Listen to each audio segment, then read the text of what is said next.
Hello friends, আজ আমরা যাব গঙ্গাসাগরের মেলার উদ্দেশ্যে। তো চলো, তার জন্য আমরা লক্ষ্মীকান্তপুর থেকে ট্রেনে চেপে পড়েছি। লক্ষ্মীকান্তপুর থেকে ট্রেনে চেপে আমরা কিন্তু এখন যাব নামখানার উদ্দেশ্যে।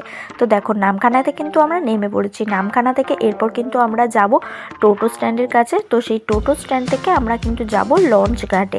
তো দেখো, এখানে আমরা টোটো স্ট্যান্ডের কাছে চলে এসেছি। এরপর কিন্তু আমরা লঞ্চ ঘাটে চলে যাব। এই দেখো, আমরা কিন্তু লঞ্চ ঘাটে চলে এসেছি। এখানে চারিদিকে প্রচুর লঞ্চ। আমি এই প্রথমবার এই লঞ্চ দেখলাম। আমার দেখে এতটাই ভালো লাগছিল যে ধারণা করার মতো নয়। তো চলো, ফার্স্টে কিন্তু আমরা লঞ্চে পরে উঠবো। আমাদের লঞ্চটা এখনো আসেনি, তো তার জন্য আমরা একটু চারিদিকটা ঘুরে ফিরে দেখছিলাম। তো এরপরে আমাদের লঞ্চটা চলেও এসেছে, আর আমরা কিন্তু লঞ্চে চেপেও পড়েছি। লঞ্চের ভেতরে যে এইরকম দৃশ্য হয় আমি প্রথমবার দেখলাম। তো দেখার পরে আমার মনে একটা আলাদাই শান্তি লাগছিল যে আমরা লঞ্চে করে গঙ্গাসাগর এই নদীটা পেরোবো। আমার যেহেতু জল খুবই ভয় লাগে, তো তার জন্য আমার একটু ভয় লাগছিল। এই বাইরের দৃশ্যটা দেখে আরও ভয় লাগছিল। তো ভাবলাম তোমাদের সাথে শেয়ার করি। তো চলো, আমরা এখন কিন্তু লঞ্চ থেকে নেমে পড়েছি। নেমে পড়ার পরেই এই দৃশ্যটা তোমাদের সাথে দেখালাম।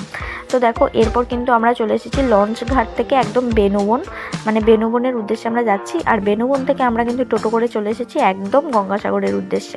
তো দেখো, গঙ্গাসাগরে ঢুকেই ফার্স্টেই কিন্তু দর্শন পেলাম কপিল মুনির আশ্রম।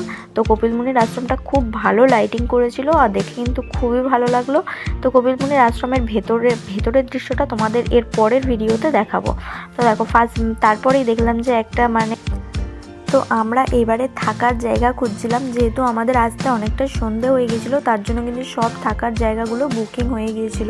তো দেখো, এইখানে সবাই এইভাবে তিরপল বিছিয়ে কিন্তু আছে। তো আমরাও চেষ্টা করলাম এখানে থাকার জন্য, কিন্তু জায়গা একটাও পেলাম না। তো তার জন্য শেষমেশ আমাদেরকে ঘর ভাড়া নিতে হয়েছিল।